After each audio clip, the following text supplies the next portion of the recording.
Well, hello again, YouTube. It's Petey Two Finger, and I'm enjoying my Friday. I did some editing last night, threw up a remote video. So I had updated my my editing software, and you'll note I'm using more visual VFX. VFX. So much fun. So you can look for more of that to come in the near future. I will be uploading a bunch of. I think I'm getting sick. Yeah, I think you are too. Because your morning voice is still morning voice. My wife was sick earlier this week, and I didn't get it, and I thought I was off the hook. So this morning, this afternoon, I got up pretty late. I slept in. I had a long night yesterday. A+ day. Some of you will get that. Some of you won't. It was an A+ of a day for Petey. So, yeah. Felt really good. Gooder than I shoulder. Long story short, when I got up today, this video popped up. Zappa stories you've never heard. So this is an interview with Dweezil, and the guy who's doing the interviewing is Chloe DeCloet.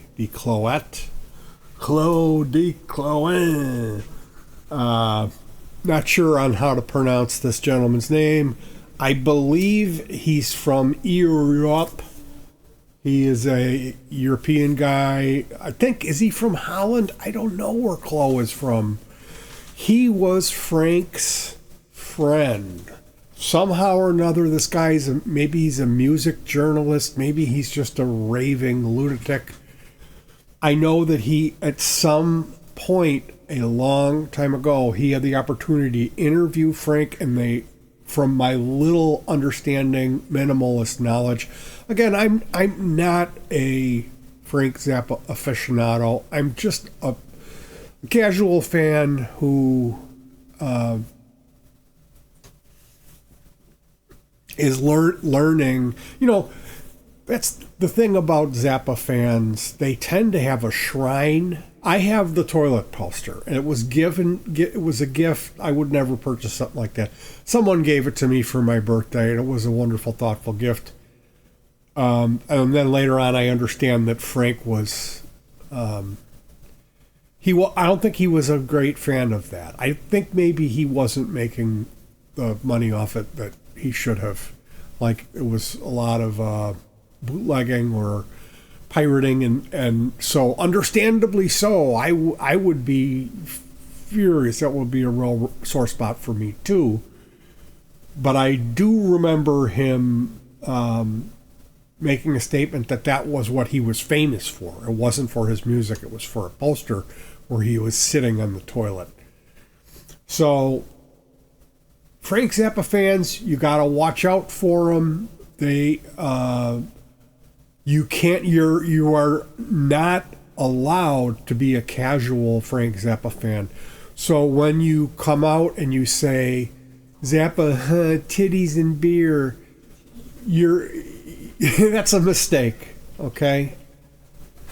If you only know Bobby Brown Goes Down, if you only know a couple dirty Frank Zappa songs, don't even nod your head. Because to get into the big dog leagues, you have to have a shrine. You have to have the track listing on Cold Inhuman Element memorized. So, and that's fine. That's fine. Honestly, I think it's great that there are people out there that are obsessive about Frank's life, his body of work. I couldn't think of a more deserving legacy. You know, I mean, really, let's face it, the guy was at the top of his game for a long time. He just kept killing it.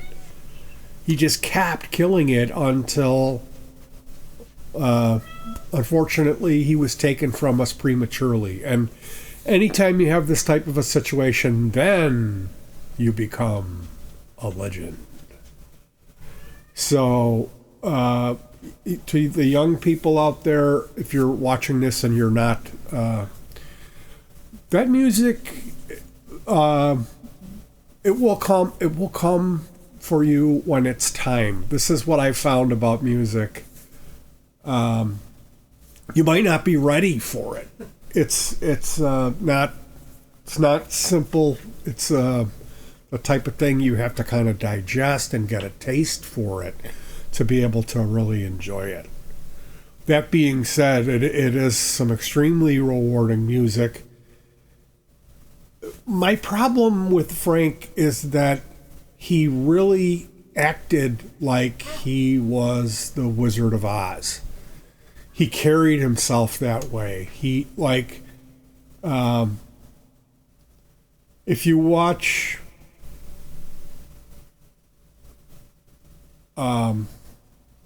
what's his name, the little Austrian guy, Thomas Nordegg, if you ever see an interview with him and they bring Frank's name up, he just says the best. He was the best ever. There never will be another that even comes close. He didn't speak a word more than he needed to speak, and everything that he spoke was absolute perfection. And with all of that social commentary that Frank did so well, it's like he left out the part of his own perversion, which is another really sad story for another day. But basically, I feel strongly that Frank didn't practice what he preached, okay? He made fun of humanity for their sexual hang-ups, and he was a married father, and he bragged about that, but he constantly cheated on his wife. And it turned out that was problematic for Frank in a big way, and it didn't really manifest itself till after he was gone. And now, and again, you know, this is just me as a casual fan theorizing, just throwing mud balls at the wall to see what sticks. The current situation, from my understanding of it, is one of these kids has been married for 17, 18 years, or been with this woman. I know they're married, I'm not sure, but I know that I heard he had a 18th anniversary or something. They have a child. He's married to this woman, and they have a child who's like 13 or 14 or something. The other brother has never met this 13, 14-year-old. And these two guys, Frank's sons, they used to have a band together that was like, they did a couple albums and then the bottom dropped out of the thing. And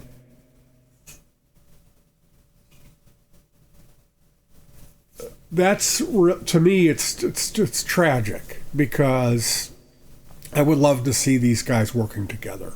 I would love for nothing more. And I don't think we're ever going to, I don't think that we'll ever see a reunion, because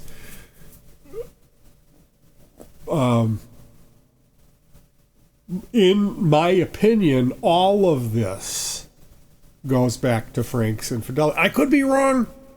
I could be wrong about this.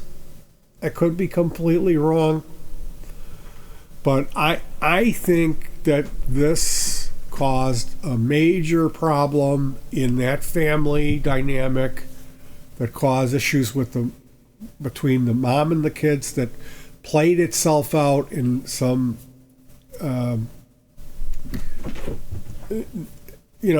family stuff is really sticky, and the more money that there is and the more kids there are, that's exponentially just multiplied into the capacity for catastrophe is exponential. With the more kids, the more offspring, and the more money that there is, it's just the potential for a lot of the poop storm. Is that okay to say? Can we say poop on YouTube? Again, none of my business, but like as a casual fan of this guy, I read his book. I read his daughter's book, and I'm about to read Chloe de Chloe. Is that how you say his name? Chloe de Collett. He wrote a book, Frank and Co. And this was, he had a tape recorder and he would hit record and interview Frank, letting Frank speak. A lot of times with interviews, the interviewer's kind of interrupting and trying to steer him into certain things. Frank loved Chloe, this guy, Co de Chloe. Frank apparently loved this guy as a friend. And so he ended up bringing the best out of Frank on tape. And then he put this book together that's supposed to be, I've heard it's the best Frank Zappa book. So when I woke up this morning, this video, Zappa Stories You've Never Heard, is up. It's like almost an hour long, and it's Co interviewing Dweezil, because Dweezil was fortunate to go to the Metropole Orchestra. So the Metropole is it's the Dutch or the Holland.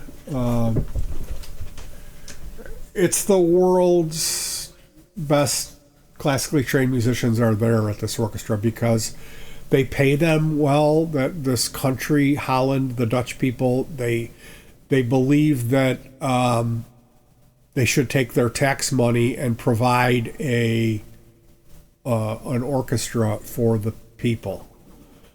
And they're the last nation that's doing that. Doesn't exist anymore. Those orchestras are, I guess, privately funded. So they pay these people really well, and it's got a reputation because this orchestra has been playing with rock performers. Like, I know Yngwie Malmsteen was there. I know Steve Vai was there.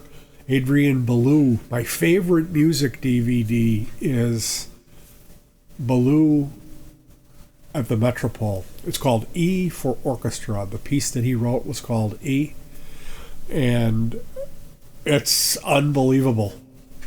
Spectacular music DVD. So now Dweezil has been there. And like I remember when Belew was there, it was like a week-long thing with interviews and all this content that was streamed.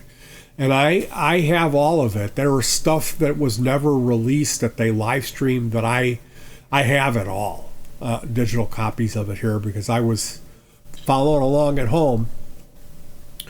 So maybe at some point I will post some of that stuff. It's just like I'm on a first name basis with Adrian, and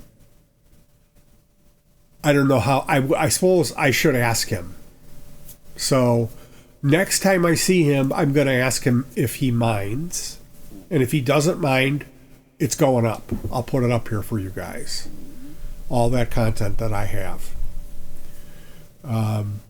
There's a real long interview with him. And then the I don't know if I'd put up the performances because that stuff's been released. I think I would only put up the unreleased stuff. Anyway, I have no idea about Dweezil at the Metropole, what is going to be released. This Zappa Stories is it's up. So if you're a fan or a casual fan, or you don't even really know who Frank is, you can get to know Dweezil is Frank's son, and he's an incredible guitar player. He's on the leading edge of guitar technology. So I saw Dweezil last year, and I couldn't believe how good he was. He, like, his soloing, again, he's not his father, okay? He's not his father. Frank's soloing was so out. It was out. Dweezil is much more in, and he gets out there, but it's again, it's like apples and oranges. So I can't say like, oh, you know what somebody said to me, no matter how much he tries, Dweezil Zappa will never become his father. And that was like, that just crushed me to hear this guy say this. And I'm like, because to me, I don't think that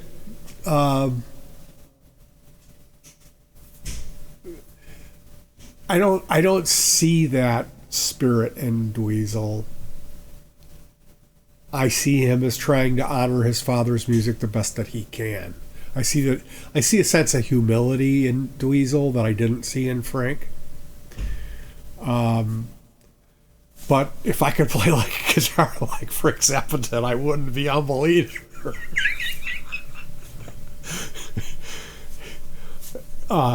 Co brings up this thing about Frank. I burst out laughing and started like crying.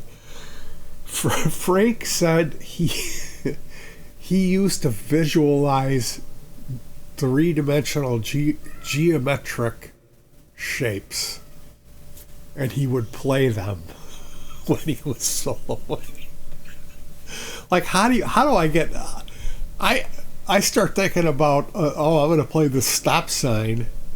I'm going to fall over, hoop myself. That's pretty cool, because you can hear it. You can hear that. You can hear that stuff in his playing. It's unbelievable. Frank Zappa's guitar playing is like another planet. No, another reality. It's like it's just unbelievable. Zappa's soloing, how great he was. And people are. I've seen articles like, was Frank a good guitar player?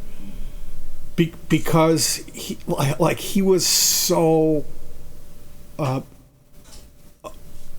he didn't play like anybody else. Like nobody could touch him. So it's one of those things that it's so different and it's so far out there that it's really hard to even describe Frank's guitar playing. It's just unbelievable. So I'm definitely looking forward to finishing up the Zappa Stories You Never Heard. You guys would want to check that out too. I went off on a bit of a tangent when he was talking about shapes. I was thinking about soloing and how, like, I don't really do that. That's something I kind of gave up on a long time ago when I was first trying to figure out what Dave Gilmour was doing. Like most failed guitar players have done. How can you tell a failed guitar player or a bass player? Well, they're going to put Dave Gilmour down as their influence. And that's because Dave didn't do a lot of real fast Jimmy Page style guitar playing. You know, he was bending, and also those bends could be done with a whammy bar, so you didn't have to do it with your left hand.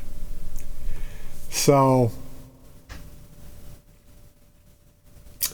this brings me to another point. I went to people making tutorial videos for the guitar solo for the song off Pink Floyd The Wall, Mother, which my opinion is that's the best Pink Floyd guitar solo is Mother. It's like it just clobbers you over the head. It's short. There isn't an ounce of fat on it. You're in, you're out. It says what he has to say, and then it really eloquently wraps itself up. All of the bending in it, like every note is bent and vibrato different ways. Like there's vibrato and then sliding.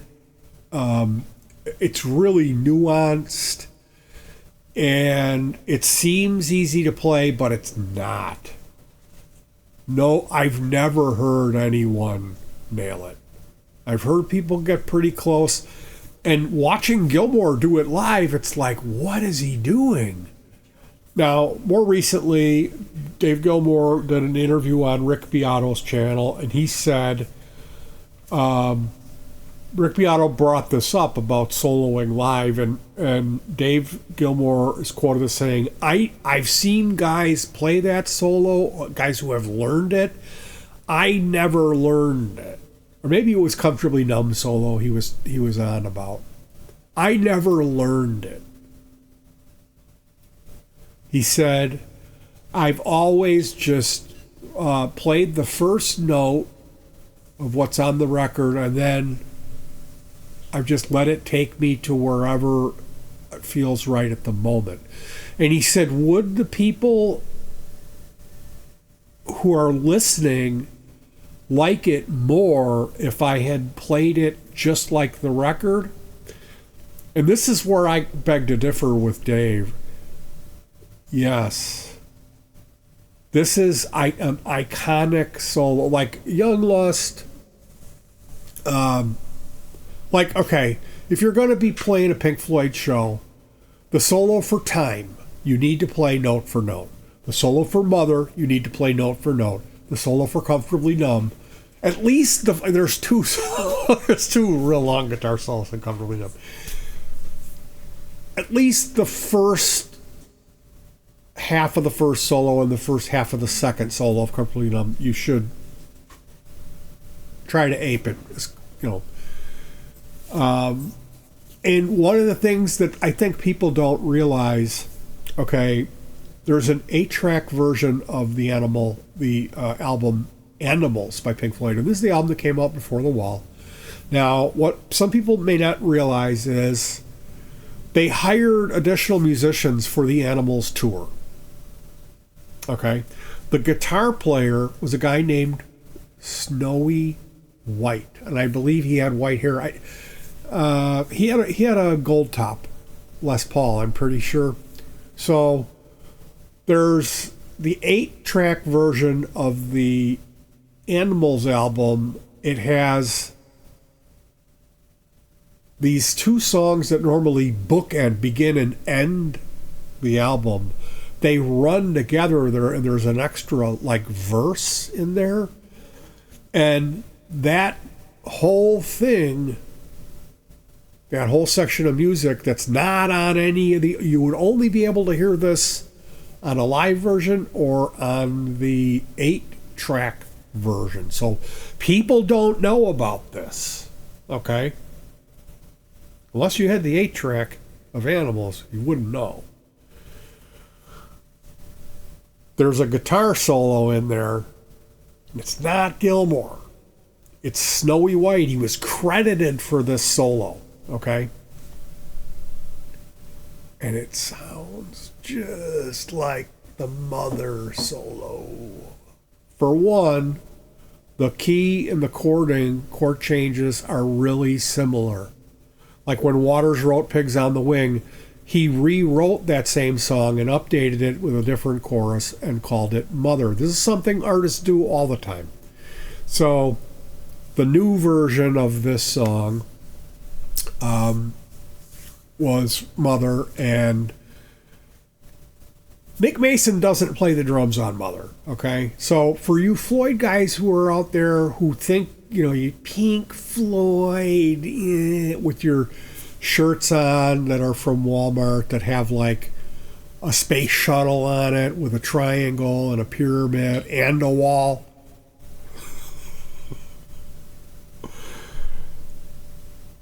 Don't get mad at me. Google is your friend. Jeff Porcaro is the guy who played drums. Was it Jeff Porcaro or was it the guy from Toto, one of the Porcaro brothers? He's the drummer on the Pink Floyd song Mother on the Wall, on the studio recording. Okay, this is something it's come out now. He wasn't listed on the album, but it's come out now. One of the things that hasn't come out, see, there's all kinds of music where people are credited on the album, and then like I heard Bernard Purdie is on all these Beatles recordings playing drums. Like supposedly Ringo hardly played on any of the Beatles songs because they had other studio musicians that were it's called a ringer, and they bring these guys in and no one ever talks about it. It's a studio secret, okay? So by this extension of this logic of hearing this solo and hearing this playing, what stood out to me about Mother was I always thought it was Gilmour's finest moment. Turns out it's not Gilmour, it's Snowy White. That's not Gilmour. Maybe they played through the same rig and they punched in and punched out on the same tape machine. And some of it is Gilmy, but there's elements in that solo it's Snowy White. It's Snowy White. I'm telling you, go listen to the Pigs on the Wing 8-track version. Listen to that solo. The two things stood out to me about Mother when I was listening to The Wall, which was an obsessive compulsive thing that this is all I did was listen to Pink Floyd The Wall for 10 years, okay? I mean, I listened to that album. I wore out cassette copies. I listened to that album like my dad died when I was 15, so, and I was in a horrific school, and I was bullied for like religious thing because my parents went to a different church, and I was picked on there. So that kind of maybe could shed some light on why I listened to The Wall for 10 years, like why I can say I'm an expert on this music, is because I've heard it more than most people have heard it. With headphones cranked. So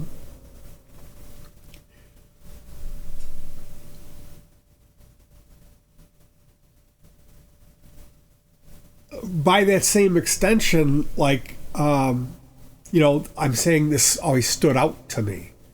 Well, it stood out to me because it's not Gilmour. And just like the drumming on Mother, it's not Nick Mason. And that's why it's because it's a different guy. And it's really good drumming. It's unbelievable drumming. Unbelievable.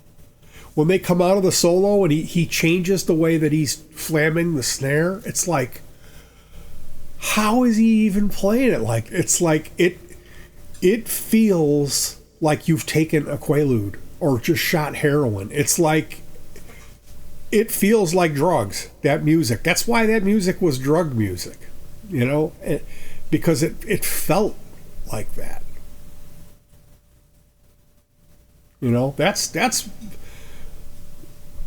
That's why people say Pink Floyd's a drug band, because it is. It is.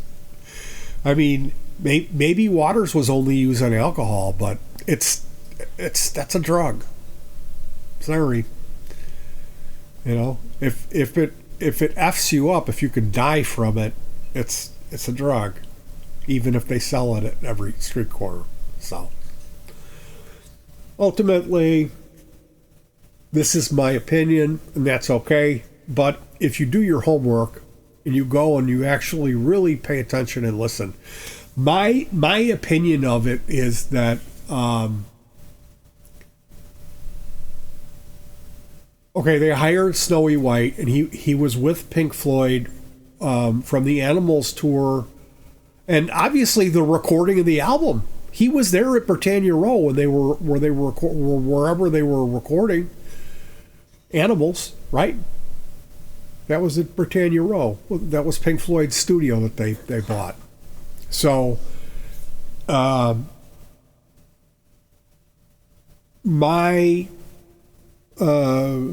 like, I'd love to interview that guy, because I think what he would say is they hired me, so I went and got a copy of Dark Side of the Moon, and I played the time solo. I learned it to try to ape Gilmour's thing, and then Waters played me the demo for Pigs on the Wing, and I played in that same style, and what came out of me was, it's a little different, and that's what you get. You get Snowy White's Gilmour impersonation, which is, it's the same as the solo on Mother. It's exactly the same. It's really close. And like, what always struck me was how poignant that solo was. And when you hear this Pigs on the Wing solo, it's like, there it is. That's it. I mean, it's different, but that's it. And now, by the same extension of that same crow, how much of the Comfortably Numb solo is actually Yelmy and how much of it is Snowy White? We'll never know. You guys, I'm going to cut you loose. Thank you so much for joining me. Later on tonight, we're going to be over at Amit Zappa's Rock Tales, which is Amit's podcast. It's on YouTube here. So if you want to join me over there, pop in the chat. I'll definitely say hello. I'll be in there chatting way too much, ruining the chat for everyone, and trying to be funny, making my stupid jokes until they ban me. In the meantime, you guys, I won't ask you for much, but I will always demand that you hug your pets in peace.